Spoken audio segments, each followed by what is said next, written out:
आज हम लोग भारतीय इतिहास के कुछ विषय भाग 2 और विषय 5 के बारे में अध्ययन करेंगे। यात्रियों के नजरिए, समाज के बारे में उनकी समझ, ये शीर्षक है आपका। लगभग 10वीं से 17वीं सदी तक की घटनाओं के बारे में हम लोग जानेंगे। लगभग 10वीं से कहने का मतलब है 950 से पार का समय, ईस्वी के बाद का समय, और 17वीं सदी कहने का मतलब है 1600 ईस्वी से समथिंग लास्ट का समय। ठीक है, यहाँ तक की घटनाओं के बारे में हम लोग पढ़ेंगे कि ये जो ट्रेवलर्स थे, यात्रिय थे, क्या क्या इनका मकसद रहा, हम इनके बारे में क्यों जानना चाह रहे हैं, आखिर ये शीर्षक हमारे बुक में क्यों दिया गया है। तो आपको याद होगी कि हर वक्त मैंने कहा था कि किसी भी मानव के संपूर्ण गतिविधियों का केंद्र धन, दौलत और संपदा ही रहा है। मतलब आर्थिक संपन्नता और विपन्नता। ठीक है, इसी पर सारे क्रियाकलाप डिपेंड करते हैं। वह चाहे राजनीतिक हो, चाहे आर्थिक हो खुद, चाहे सांस्कृतिक हो, चाहे सामाजिक हो, चाहे सांस्कृतिक हो, या और भी चीजें जो भी हो, ये अर्थ पर ही डिपेंड करता है, यानी संपत्ति पर ही डिपेंड करते हैं, धन और दौलत पर ही डिपेंड करता है। अब सवाल उठता है कि महिलाओं और पुरुषों ने कार्य की तलाश में, ध्यान देंगे, कार्य की तलाश में, रोजी रोटी की तलाश में, अगर हम इसे कहें तो कोई तकलीफ नहीं होनी चाहिए। ठीक है, इसकी तलाश में, कौमा, और किसके लिए? तो आपको यह भी याद होगा कि प्राकृतिक घटनाएं भिन्न भिन्न हैं। पूरे विश्व में जो नेचुरल फिनोमेना है अलग अलग प्रकार से घटित होता है। तो इससे बचाव के लिए व्यापारियों, ट्रेडर्स, जो लेन देन का काम करते हैं, जिनका काम ही है हिसाब किताब रखना, वस्तुओं का लेन देन करना, सैनिकों, पुरोहितों, तीर्थ यात्रियों के रूप में या फिर साहस की भावना से प्रेरित होकर यात्राएं की हैं। अब एक नया चीज थोड़ा सा समझ लीजिए कि प्राकृतिक आपदा, बाकी चीज तो आपको समझ में आ रही है कि व्यापारी क्या थे। मैंने पहले भी बतलाया था कि यहाँ पर जो व्यापार हो रहा था हमारे समाज में, वो एक क्षेत्र से दूसरे क्षेत्र, यानी विद इन द एरिया और आउटसाइड द एरिया, क्षेत्र के अंदर भी व्यापार हो रहे हैं और क्षेत्र के बाहर भी व्यापार हो रहे हैं। और इन व्यापारियों के माध्यम से ही शिक्षा का एक प्रचार प्रसार जहां नहीं होना था वहां भी हो गया। पढ़ेंगे आप। अब प्राकृतिक आपदा की हम बात करें तो इसमें आप मोटे तौर पर यह देखेंगे कि एक रेगिस्तानी इलाका है और एक बिना रेगिस्तानी वाला इलाका, एक है बर्फीला इलाका। ध्यान देंगे, हमने जो अभी क्लासिफिकेशंस एक मोटे तौर पर मैंने किया है कि एक बर्फीला इलाका है, सालों भर बर्फ की चादरें बिछी रहती है, या कभी कभार धूप निकला तो बर्फ की चादरें हटी। रेगिस्तानी वाले इलाके में खेती तो मुश्किल है, वहां पर मानव का स्वरूप ही बिल्कुल बदल जाएगा, पीने के पानी की वहां किल्लत है, सारे सिस्टम्स आपके बदल जाएंगे। लेकिन इसके उलट जो सदाबहार इलाके हैं वहां पर खेती भी हो रही है, वहां पर बारिश भी हो रही है, वहां कंडीशन वहां का जो कंडीशन है या मौसम है वो मनुष्य के रहने के लिए अनुकूल है। ठीक है, तो आप जरा सोचें कि जो रेगिस्तानी वाले इलाके के मनुष्य हैं वे अपने भोजन की तलाश में, सर्चिंग ऑफ फूड, या फिर बेहतर जीवन यापन करने की तलाश में निश्चित रूप से ही वे एक दूसरे क्षेत्र की तरफ खोज में निकलेंगे। यहां पर उन्हें कई परिस्थितियों का सामना करना पड़ता है। पहला सामना तो संघर्ष के रूप में करना पड़ता है। ठीक है, ये संघर्ष न कभी रुकने वाली संघर्ष है, और इस तरह से वे प्राकृतिक आपदाओं से बचाव के लिए जो बर्फीले इलाके वाले हैं, कुछ लोग अपनी जगह पर ढल गए रहने के लिए, और जो नहीं ढले वे माइग्रेट करते करते करते करते एक दूसरे इलाके में पहुंच गए, और अपने साथ उन्होंने जो उनके जीवनीकार थे, स्पेशली एक शासक के साथ, स्पेशली एक सैनिक के साथ, ठीक है, एक सरदार के साथ, ये कवि लोग चला करते थे और यात्राएं किया करते थे। दूसरा है साहस की भावना। व्यापार का तो मसला अपनी जगह पर है, प्राकृतिक आपदा तो मसला है ही है, ये सर्वे सर्वा मसला है। सैनिक, ये आप जान रहे हो कि किसी भी अभियान को संचालित करने के लिए, किसी भी नए क्षेत्र को जीतने के लिए सेना की सख्त आवश्यकता होती है। पुरोहित जो उनके धार्मिक क्रियाकांड या कर्मकांड को संपन्न करे, उसके लिए पुरोहित की आवश्यकता है। तीर्थयात्री कुछ लोग ऐसे होते हैं जिनका इस जीवन से माया मोह भंग हो चुका होता है, या जिनका माया मोह रहता भी है, लेकिन वे अपने देवताओं के प्लेसेस को विजिट करना चाहते हैं, अपनी श्रद्धा अर्पित करना चाहते हैं और वर्शिप करना चाहते हैं। ये आपके तीर्थयात्री के रूप में हो गए। सबसे बड़ी चीज साहस की भावना आता है, ये सारे को बिल्कुल ही अलग कर डालता है। मेरे पास रहने के लिए भी ठीक संसाधन है,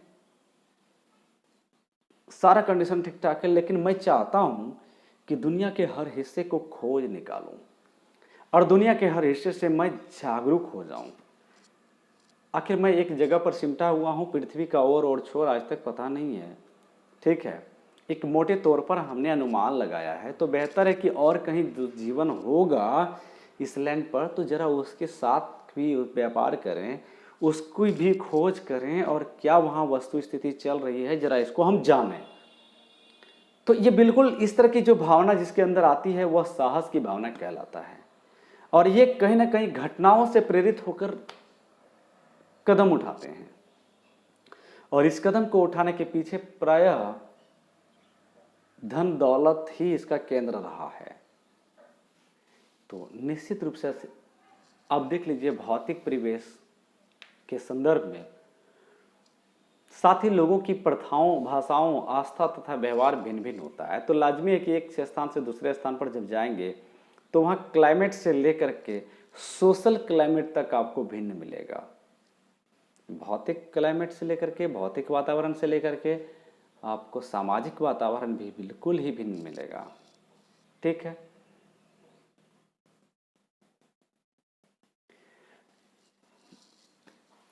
इनमें से कुछ इन भिन्नताओं के अनुरूप ढल जाते हैं। तो अब जब आदमी माइग्रेट करेगा तो लाजमी है जिस क्षेत्र में बसना है, जहाँ उनके जीवन का भरण पोषण के साधन उपलब्ध हैं, तो वहाँ के उनके अनुरूप वहाँ के भाषाओं में ढल जाते हैं, वहाँ के संस्कृति का हिस्सा बन जाते हैं। ठीक है, तो ये सारे चीज़ हमें एक पुरुषों के द्वारा लिखित जो जीवनी है वो हमें मिला है, परंतु दुर्भाग्य है कि महिलाओं के संदर्भ में छोड़े गए वृत्तांत लगभग न के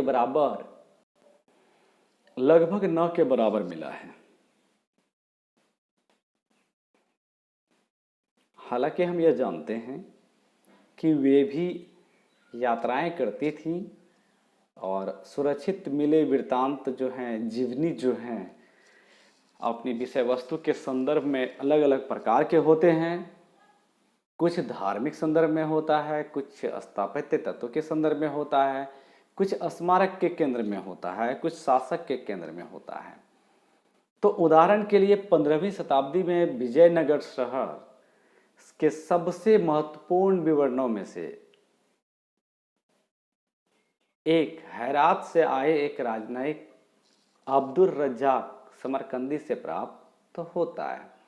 ये पान का पत्ता है, देखिए पान का पत्ता है, नारियल है। अब्दुल रज्जाक कहता है कई यात्रियों ने नारियल तथा पान जैसी चीजों को असामान्य माना। ठीक है, ये अब्दुल रज्जाक कर रहा है, ये पूछता भी है क्वेश्चंस में।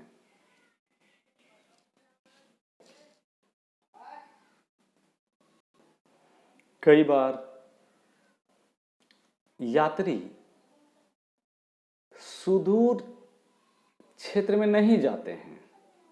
उदाहरण के लिए मुगल साम्राज्य, जो आपने चैप्टर 8 और 9 में पढ़ेंगे, ठीक है। प्रशासनिक अधिकारी कभी कभी साम्राज्य के भीतर ही भ्रमण किया करते थे और अपनी टिप्पणियां दर्ज करते थे, मतलब अपने डेली का जो काम काज होता था उसका ब्यौरा लिखा करते थे, वित्तीय लेन देन का ब्यौरा लिखा करते थे, किन किन अधिकारियों के साथ मिले इसका ब्यौरा लिखा करते थे। प्लस इनमें से कुछ अपने ही देश की लोकप्रिय प्रथाओं तथा जनवार्ताओं और परंपराओं को समझना चाहते थे। ये सब चीजें हैं।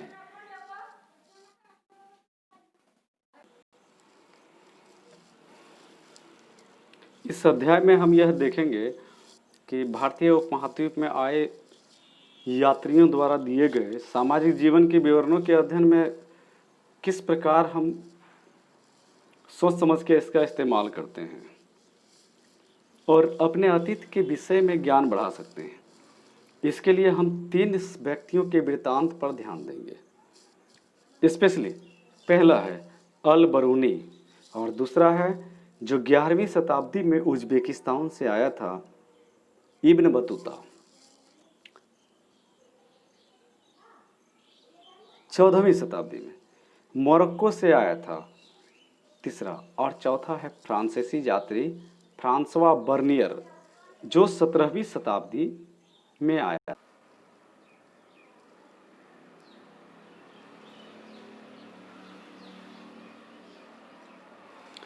पूरी तरह से सामाजिक तथा सांस्कृतिक पृष्ठभूमि से आने के कारण ये लेखक दैनिक गतिविधियों तथा प्रथाओं के प्रति अधिक सावधान रहते थे।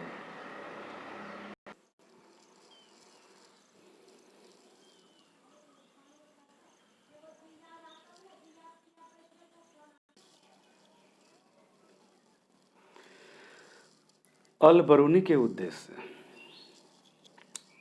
जरा ध्यान से देखेंगे। अल बरूनी ने अपने कार्य का वर्णन इस प्रकार किया। उन लोगों के लिए सहायक जो उनसे हिंदुओं के प्रति ये कह रहा है कि धार्मिक विषयों पर चर्चा करना चाहते हैं, और ऐसे लोगों के लिए एक सूचना का संग्रह जो उनके साथ संबंध होना चाहते हैं। ठीक है, जरा देखिए क्या लिखता है। अल बरूनी तथा उनकी पुस्तक किताब उल हिंद। मध्य एशिया में ख्वारिज़म एक जगह है, आज के उज्बेकिस्तान में ये जगह है, से पंजाब तक।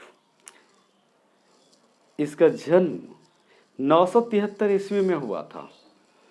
ख्वारिज़म शिक्षा का एक महत्वपूर्ण केंद्र था और अल बरूनी उस समय सबसे अच्छी शिक्षा प्राप्त की थी।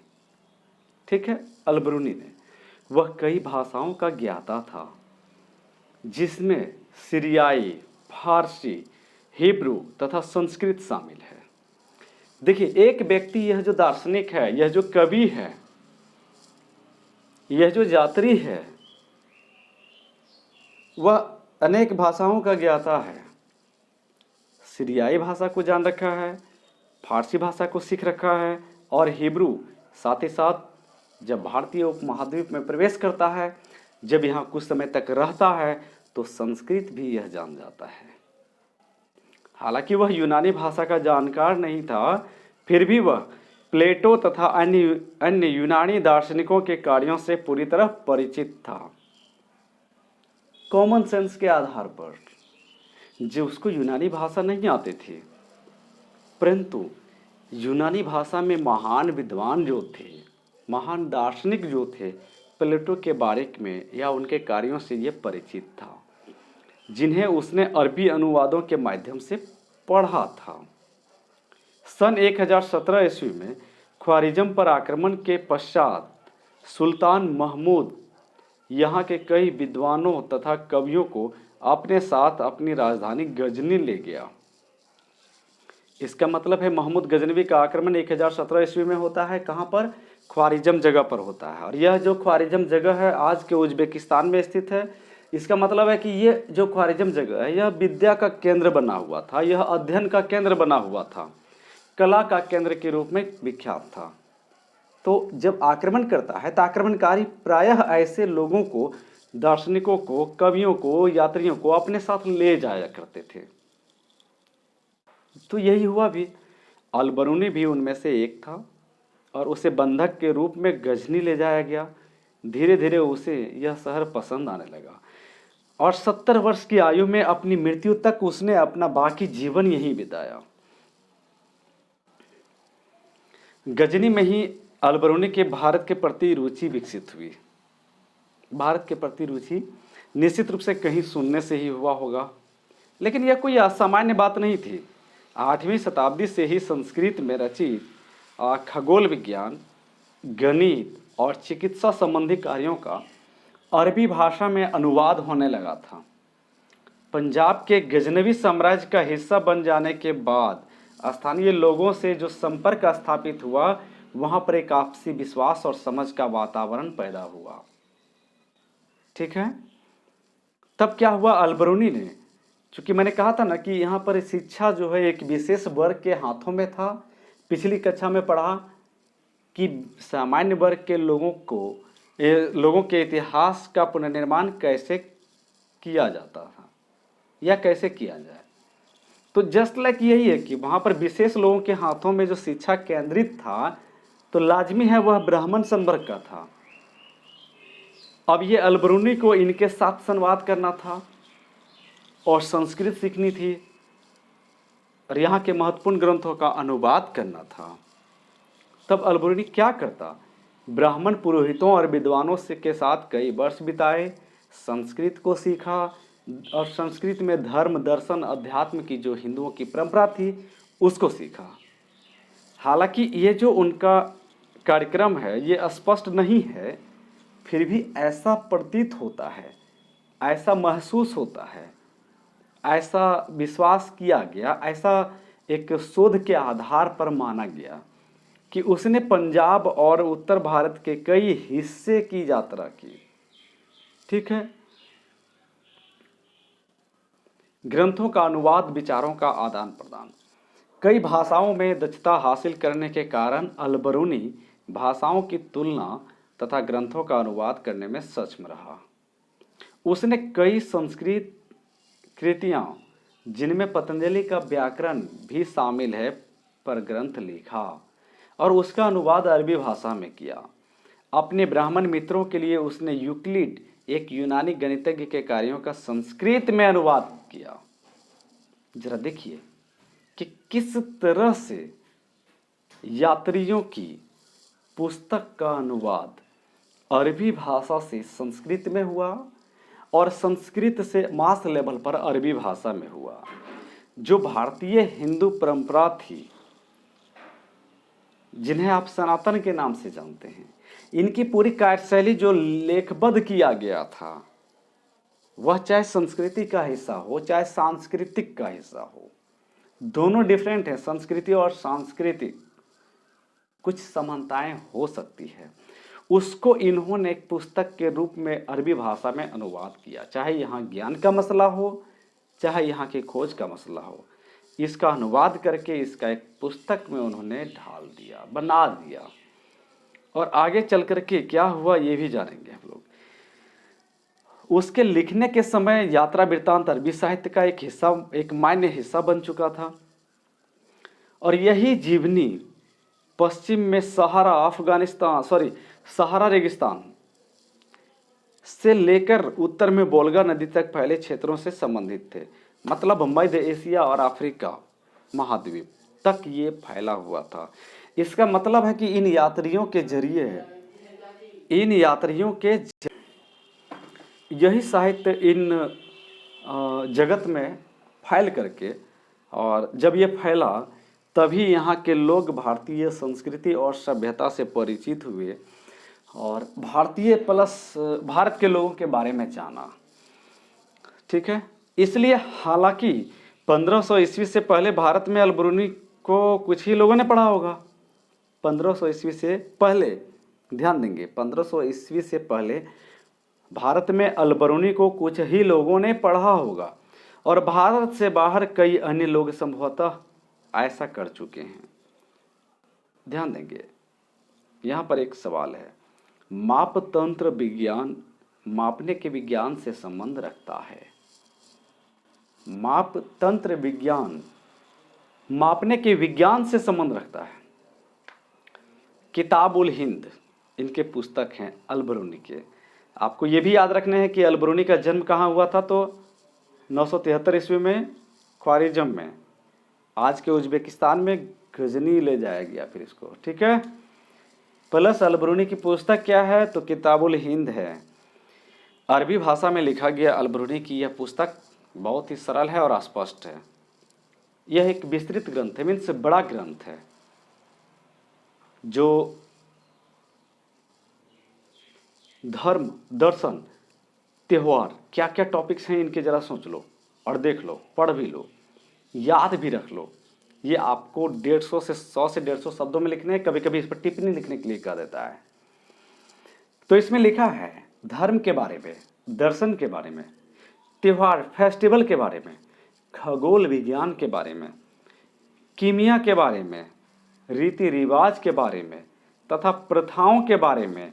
ये सामाजिक प्रथा की बात कर रहा है, ये सामाजिक त्यौहार की बात कर रहा है, सामाजिक रीति रिवाज की बात कर रहा है, खगोलीय विज्ञान मीन्स ज्योतिष की बात कर रहा है, और सामाजिक जीवन, पूरा संपूर्ण सामाजिक जीवन, माप तौल, भार तौल, मापन विधियाँ, मूर्तिकला, कानून, मापतंत्र विज्ञान आदि विषयों के आधार पर 80 अध्यायों में विभाजित है। इसका मतलब यह एक बहुत ही बड़ा ग्रंथ है। ठीक है, सामान्यतः हालांकि ऐसा नहीं है, ठीक है, फिर भी अलबरूनी ने प्रत्येक अध्याय में एक विशिष्ट शैली का प्रयोग किया है, जिसमें आरंभ में एक प्रश्न होता था। लिखने का भी तरीका देखना है कि लोग कैसे इन चीज़ों को लिखा करते थे और इंटरेस्टिंग कैसे बनाते थे, ताकि कोई पढ़े तो इसका क्वेश्चन का जवाब भी मिल जाए। ऐसा ना हो कि हमने उत्तर लिखा तो उसको उत्तर को पढ़ते पढ़ते लास्ट में उसको समझ में आए कि इस क्वेश्चन का उत्तर ये है। फिर भी इन्होंने एक विशेष शैली का प्रयोग किया और वह था प्रश्नात्मक शैली। फिर संस्कृतिवादी परंपराओं पर आधारित वर्णन और अंत में अन्य संस्कृतियों के साथ एक कंपैरिजन किया।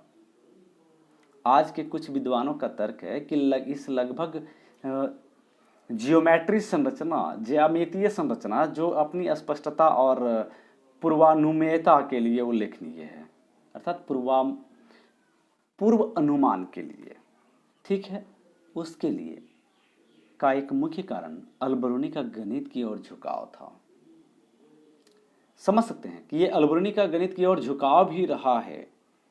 ठीक है, अब अलबरूनी जिसने लेखन में भी अरबी भाषा का प्रयोग किया था, उसने संभवतः अपनी जो कृतियां थी उपमहाद्वीप के सीमांत क्षेत्रों में रहने वाले लोगों के लिए लिखी थी। ठीक है,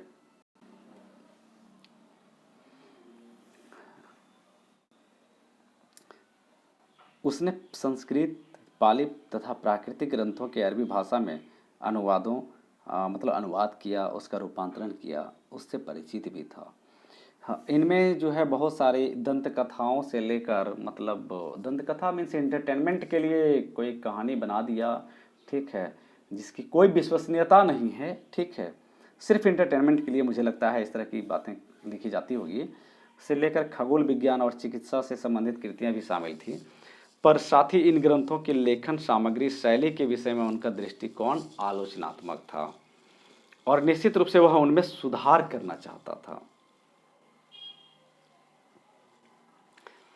जो हम लोग हिंदू की बात करते हैं, हिंदू शब्द लगभग 6वीं से 5वीं शताब्दी ईसा पूर्व में प्रयुक्त होने वाले एक प्राचीन फारसी शब्द है, जिसका प्रयोग सिंधु नदी,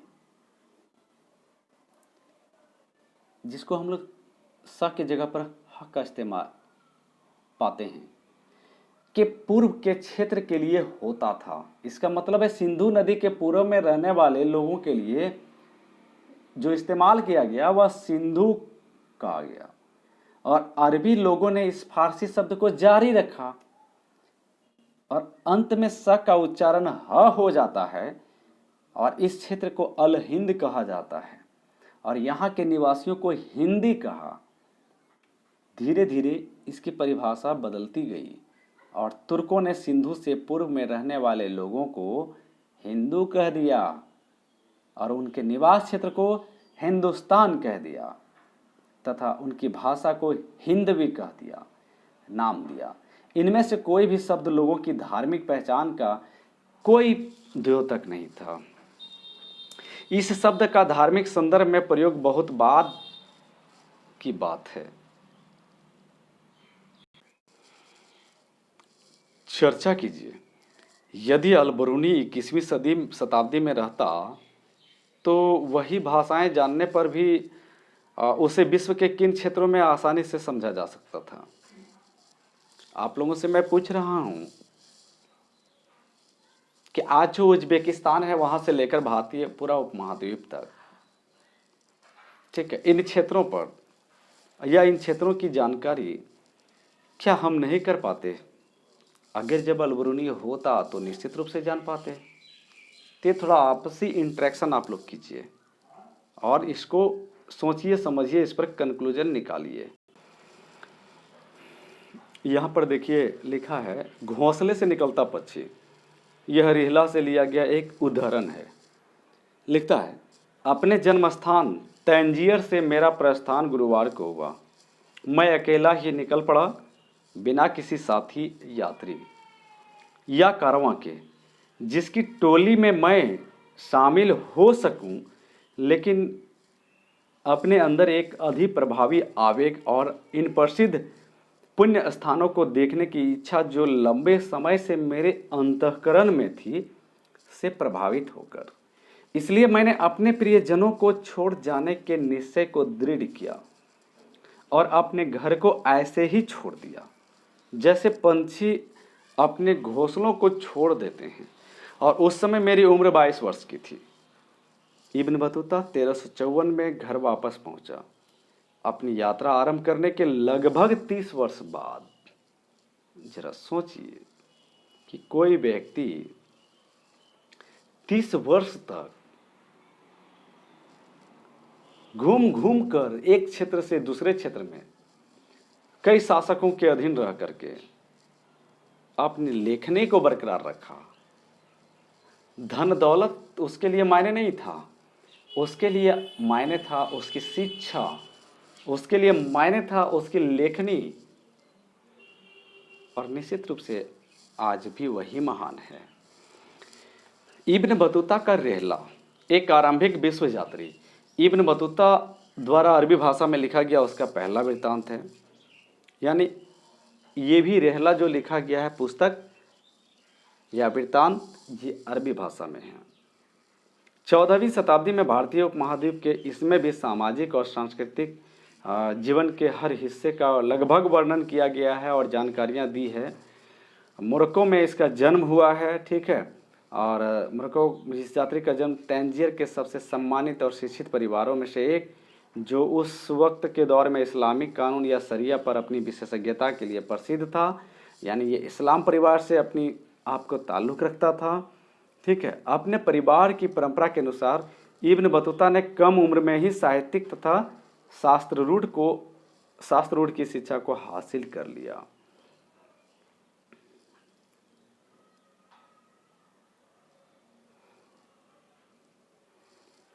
अपनी श्रेणी के अन्य सदस्यों के विपरीत इन्होंने पुस्तकों के स्थान पर यात्राओं से अर्जित अनुभव को ज्ञान का अधिक महत्वपूर्ण स्रोत मानता था।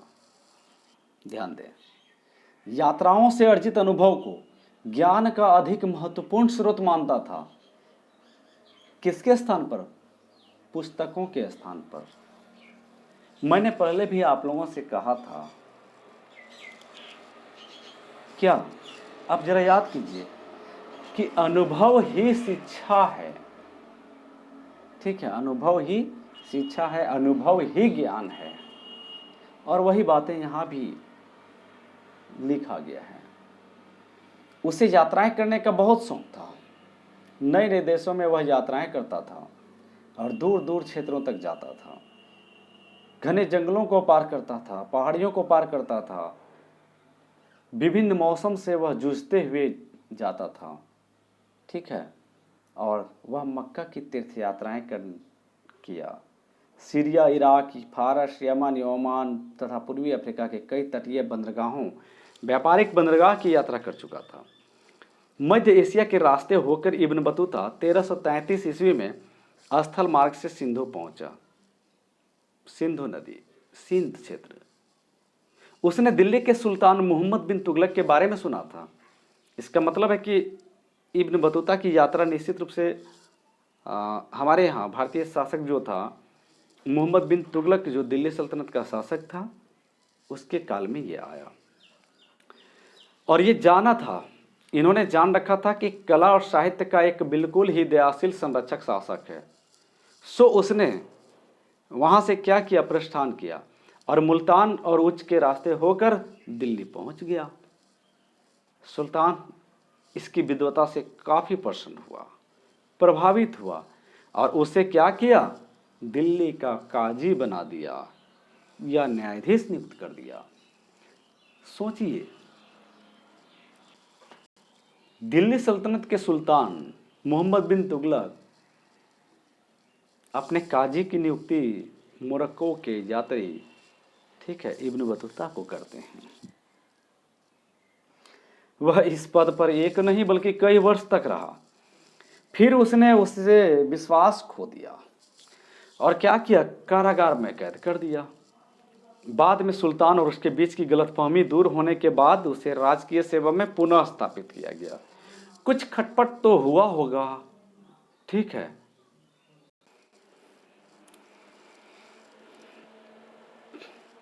बाद में जब उसकी गलतफहमी दूर हुई तो उसे पुनः राजकीय सेवा में बहाल कर दिया गया और फिर से काजी नियुक्त कर दिया गया। 1342 ईस्वी में मंगोल शासक के पास सुल्तान के दूत के रूप में चीन जाने का आदेश दिया गया। अपनी नई नियुक्ति के साथ इब्न बतूता मध्य भारत के रास्ते मालाबार तट की ओर बढ़ा।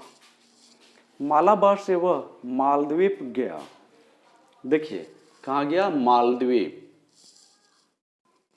और चीन जाने के अपने कार्य को दोबारा शुरू करने से पहले वह बंगाल और असम भी गया। निश्चित रूप से आज की तरह उनकी यात्राएं नहीं रही होगी। आज की तरह ट्रैवल करने के लिए जो साधन उपलब्ध हैं, गाड़ियां, वो तो नहीं रहा होगा। अब इस बात को जरा सोचिए, ठीक है, कि वह बंगाल और असम भी गया और वह जहाज से सुमात्रा गया और सुमात्रा से एक अन्य जहाज से चीनी बंदरगाह नगर जैतून, ठीक है, कहाँ गया, नगर जैतून, जो आज क्वांझू के नाम से जाना जाता है, गया। उसने व्यापक रूप से चीन में यात्रा की और वह बीजिंग तक गया, लेकिन वहाँ लंबे समय तक नहीं ठहरा। 1347 ईस्वी में उसने वापस अपने घर जाने का निश्चय किया। चीन के विषय में उसके वृत्तांतों की तुलना जो है मार्को पोलो, जिसने 13वीं शताब्दी के अंत में वेनिस से चलकर चीन और भारत की भी यात्राएं की थी, के वृत्तांत से की जाती है। चित्र 5.4 में आप देखते हैं नाव में यात्री। देखिए बंगाल के एक मंदिर की मृण मूर्ति कला। आपके मत में कुछ यात्रियों के हाथों में हथियार क्यों है, ये थोड़ी बातें आपके सवाल उठेंगे, ठीक है। तो इब्न बतूता ने नवीन संस्कृतियों, लोगों, आस्थाओं, मान्यताओं आदि के विषय में अपने अभिमत को सावधानीपूर्वक दर्ज किया। हमें यह भी ध्यान रखना होगा कि यह विश्व यात्री 14वीं शताब्दी में जब ट्रैवलिंग कर रहा था तो मैंने ये कहा भी कि आज की तरह सुविधाएं नहीं थी, ठीक है। निश्चित रूप से इन्हें कई दिनों की यात्रा पर निकलना पड़ता था। 40 दिन, कभी कभी 50 दिन का समय लगता था। और आप समझ सकते हैं कि दिल्ली से दौलताबाद या दौलताबाद से दिल्ली की दूरी 40, जबकि ग्वालियर से दिल्ली की दूरी 10 दिन में तय की जा सकती थी, ठीक है। एकाकी यात्री, लंबी यात्राओं में क्या क्या डर हो सकता है? जब आप अकेले यात्राएं कर रहे हैं तो एक लुटेरा ही एकमात्र खतरा नहीं था। यात्री गिरहतुर हो सकता था, बीमार हो सकता था, हिंसक जानवर का शिकार हो सकता था। देखिए, रेला से इब्न बतूता की पुस्तक जो रेला है उसमें एक वाक्य लिखा गया है, ठीक है, एक सेंटेंस लिखा गया है। लिखता है कि मुझे ज्वर ने जकड़ लिया था, मतलब बुखार आ चुका था, और मैंने अपने आप को कमजोरी के कारण गिरने से बचाने के लिए पगड़ी के कपड़े को जीन से बांध लिया, और अंततः हम ट्यूनिस शहर पहुंचे। वहां के निवासी शेख और काजी के पुत्र का स्वागत करने के लिए बाहर आए, और वे हर और एक दूसरे के लिए अभिवादन और प्रश्नों के साथ आगे आए, लेकिन उनमें से किसी ने भी मेरा अभिवादन नहीं किया, क्योंकि वहां कोई भी ऐसा नहीं था जिससे मेरा परिचय हो। बात समझो, अपने एकाकीपन से मैं उतना उदास हुआ कि अपनी आंखों में आए आंसुओं को रोक नहीं सका और बहुत रोया। एक तीर्थ यात्री मेरी कुंठा का कारण जानकर मेरे पास आया और अभिवादन किया। ठीक है, देखिए, किन्हें एहसास नहीं होती है कि मेरी स्वागत ना हो। आप देखिए, इस मैप में देखिए कि कहाँ गांधार है, कहाँ कांधार है, कहाँ गजनी है, कहाँ काबुल है, कहाँ परवान है, अंधखोए है, बाक है, त्रिमिद है, कुरुंदुकुज है, ठीक है, मुल्तान है, ऊजा है, सिंधु है, ये सब देख सकते हो आप। यात्राएं इतनी कठिन रही होगी जिसका आप महसूस नहीं कर सकते, ठीक है। और उस समय के दौर में यात्रा करना असुरक्षित भी था। हालांकि इब्न बतूता ने कई बार डाकुओं के समूहों द्वारा किए गए आक्रमण को भी झेला और अपने साथियों के साथ चलना पसंद करता था, परंतु इससे भी राजमार्गों के लुटेरों से रोका नहीं जा सकता था। ये सब आप बिल्कुल ही जानते हो। 2.2 में है जिज्ञासाओं का उपभोग। जैसा कि हमने देखा कि इब्न बतूता एक हठीला यात्री था और उसने उत्तर पश्चिमी अफ्रीका में अपने निवास स्थान मोरक्को वापस जाने से पूर्व कई वर्ष उत्तरी अफ्रीका, पश्चिमी एशिया, मध्य एशिया के कुछ भाग, हो सकता है कि वह रूस भी गया हो, ठीक है, भारतीय उपमहाद्वीप तथा चीन की यात्रा की थी। जब वह वापस आया तो स्थानीय शासक ने निर्देश दिए कि उसकी कहानियों को दर्ज किया जाए। शिक्षा तथा मनोरंजन। देखो, इब्न जुजाई, जिसे इब्न बतूता के श्रुति लेखों को लिखने के लिए नियुक्त किया गया था, अपनी प्रस्तावना में लिखता है कि राजा के द्वारा एक सालिन निर्देश दिया गया कि वे अपनी यात्रा में देखे गए शहरों का, मीन्स इब्न बतूता, तथा अपनी स्मृति में बैठ गई रोचक घटनाओं का एक वृत्तांत लिखवाए। जो जो कुछ भी उसने देखा, सुना, परखा, जो जो उसके स्मरण है, जो जो उनके याद हैं बातें, उन सब को बिल्कुल लिखवाओ, ठीक है।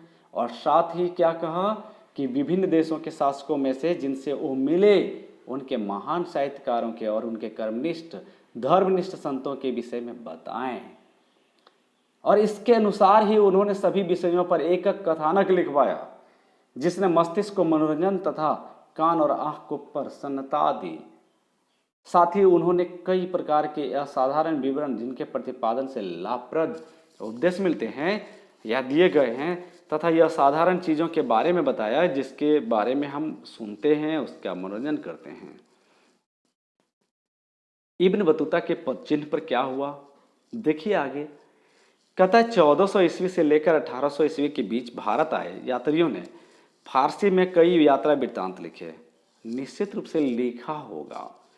उसी समय भारत से मध्य एशिया, ईरान तथा ऑटोमन साम्राज्य की यात्रा करने वालों ने भी कभी कभी अपने अनुभव लिखे, और इन लेखकों ने अब अलबरूनी इब्न बतूता के पदचिन्ह का अनुसरण किया।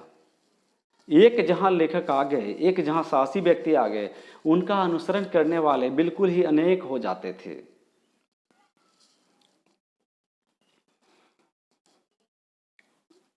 सभी ने पूर्ववर्ती लेखकों के बारे में पढ़ा, सुना और लिखा भी।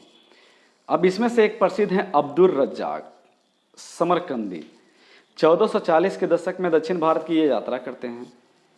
महमूद वाली बल्खी, जिसने 1620 के दशक में भी इन्होंने यात्राएं की थी, और शेख अली हाजिन जो 1740 के दशक में उत्तर भारत तक आया था, शामिल है। कुछ लेखक भारत में सम्मोहित थे, ठीक है, और यहाँ तक कि उनमें से एक महमूद बल्खी तो कुछ समय के लिए सन्यासी भी बन गया था। कुछ अन्य जैसे कि हाजिन भारत से निराश हुए और यहाँ तक कि घृणा करने लगे, और वो अपने आप को सोचते थे कि मेरा कोई स्वागत करे।